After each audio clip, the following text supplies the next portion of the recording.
Hey yo, hey everyone, Andrew here, bringing you another video review, and today we're going to be doing Green Lantern, Tales of the Sinestro Corps. Take a look at this cover right here.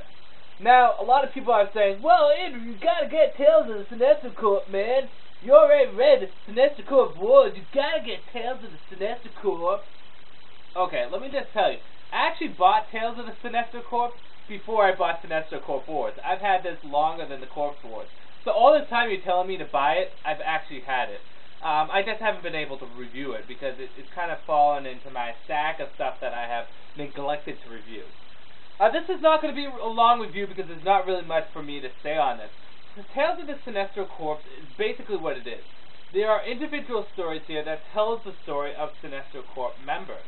Kind of giving them backstory, their motivation, what they do, and kind of giving them some life and personality. This is definitely adding a lot of character development to the many favorite Sinestro Corps members or the Sinestro Corps members that just didn't have it during the Sinestro Corps Wars. These stories take place either before or during the Sinestro Corps Wars, and I think maybe one or two of them take place afterwards, although I'm not sure. I'm going to have to reread, which is something I am going to do. In addition to these stories, you also get in the back a description of many, and I don't believe all, but many of the Sinestro Corps and Green Lantern Corps characters. You get a brief detail about these characters, what sector they're from, their first appearance, and all that jazz, which I think is definitely the crown jewel in this trade paperback. The stories on the whole are fun to read, they're interesting, they really do give life to the Sinestro Corps. That's definitely a good point of this.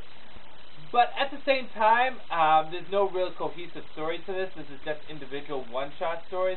And in addition to that, a lot of these are scattered throughout the Sinestro Corps War and beforehand. So time placement is definitely a problem with this. So really, I guess I should go on to the good and bad and whether or not you should get it. Like I said, this isn't going to be a good, big review. Good.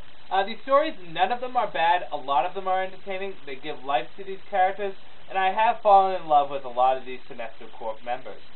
In addition to that, the ending of the book, the one that gives you descriptions of the Sinestro Corps and the Green Lantern Corps, is a very nice added addition. I actually enjoyed that the most out of this. So those are two very good points to this. They're fun stories. None of them are bad. They're either good or very good. Downside, it's not necessary. Really, this is something that you're going to get if you're a Green Lantern fan or you're a Sinestro Corps fan. But if you're getting the bare essentials for the Green Lantern, then this is probably not something that you need to get.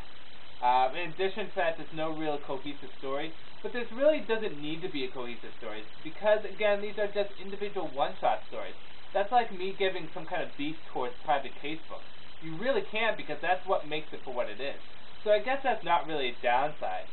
On the whole, whether or not you should get it, if you're really looking for the essential Green Lantern stuff, the bare essentials, you probably should avoid this. It's not necessary. However, I still would recommend it if you had the extra cash. These are fun stories. They give life to the Sinestro Corps members. And, hey, if they're fun stories, might as well get them. So it really is up to you. Do you have the extra money to throw around, or do you just want to get the bare essentials of Green Lantern? If you're getting the bare essentials, avoid this. But if you want to get everything that's good with Green Lantern, then hey, pop out the $14 and get it. With that said, I'm going to end this review here. And just to let you know, I am going to be picking up more Green Lantern stuff, such as Rage of the Grand Lantern, Agent Orange, Emerald Eclipse, and all that other stuff. I'm just waiting for Christmas. So expect more Green Lantern stuff to come.